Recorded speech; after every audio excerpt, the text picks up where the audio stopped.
16 শতাব্দী থেকে 17 শতাব্দীর অর্ধভাগ পর্যন্ত স্পেন ছিল পৃথিবীর অন্যতম প্রধান পরাশক্তি। এরপরে 1986 শতাব্দীতে এই দেশটি ইউরোপীয় ইউনিয়নে যোগ দেয়। ইংল্যান্ড বলেন, কানাডা বলেন, বিভিন্ন দেশ থেকে আসে ওরা, কারণ এই জায়গায় ওয়েদারটা খুব সুন্দর, এমন সুন্দর যা বলার মতো না। রাজা বার্সেলোনা শহর থেকে 10 কিলোমিটার পশ্চিমে পড়ে, অত্যন্ত সুন্দর রাজার বাড়িটা। রাজার বাড়ি থেকে সুন্দরের দৃশ্য দেখা যায়।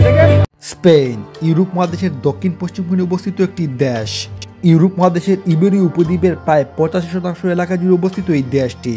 এই দেশটি আয়তনের দিক দিয়ে ইউরোপের চতুর্থ বৃহত্তম ও দক্ষিণ ইউরোপের বৃহত্তম একটি দেশ। বন্ধুরা, আজকে আমরা এই ভিডিওটিতে স্পেন সম্পর্কে জানা অজানা তথ্য জানব।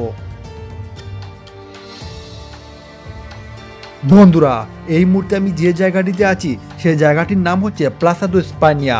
আর প্লাসা দো স্পানিয়া হচ্ছে বার্সেলোনার দক্ষিণ পশ্চিমে একটি জীবন্ত স্কোয়ার। আর বর্তমানে আমরা উপরের দিকে উঠতেছি রাজার বাড়ি দেখার জন্য।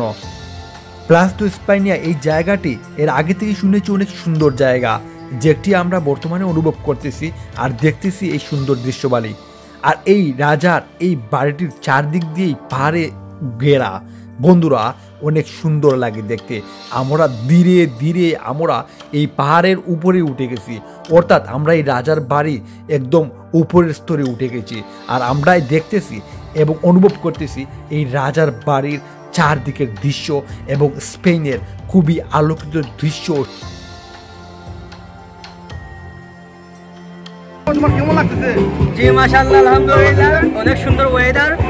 বিভিন্ন মানুষ আসে, অনেক ধরনের মানুষ, ইংল্যান্ড বলেন, কানাডা বলেন, বিভিন্ন দেশ থেকে আসে ওরা, কারণ এই জায়গায় ওয়েদারটা খুব সুন্দর, এমন সুন্দর যা বলার মতো না। স্পেনের রাজা বার্সেলোনা শহর থেকে 10 কিলোমিটার পশ্চিমে পড়ে, অত্যন্ত সুন্দর রাজার বাড়িটা।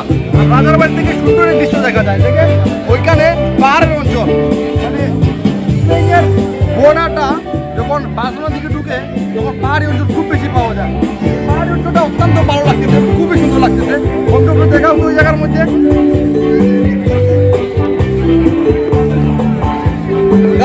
এখানের মধ্যে প্রচুর পরিমাণ টুরিস্ট আছে, প্রচুর বিভিন্ন দেশ থেকে টুরিস্ট আসতেছে। ইংল্যান্ড, আমেরিকা, কানাডা, বিশ্বের বিভিন্ন জায়গা থেকে এখানের মধ্যে খুব বেশি পরিমাণ টুরিস্ট আসে। রাজার বাড়ি ভিজিট শেষ করে চলে আসলাম নদীর পাড়ে। আর আমরা এখানে যে জাহাজগুলো দেখতেছি, এই জাহাজগুলো এক দেশ থেকে আরেক দেশে মানুষ এবং মালামাল নিয়ে যাতায়াত করে। 16 শতাব্দী থেকে 17 শতাব্দীর অর্ধভাগ পর্যন্ত স্পেন ছিল পৃথিবীর অন্যতম প্রধান পরাশক্তি। এরপরে 1986 শতাব্দীতে এই দেশটি ইউরোপীয় ইউনিয়নে যোগ দেয়।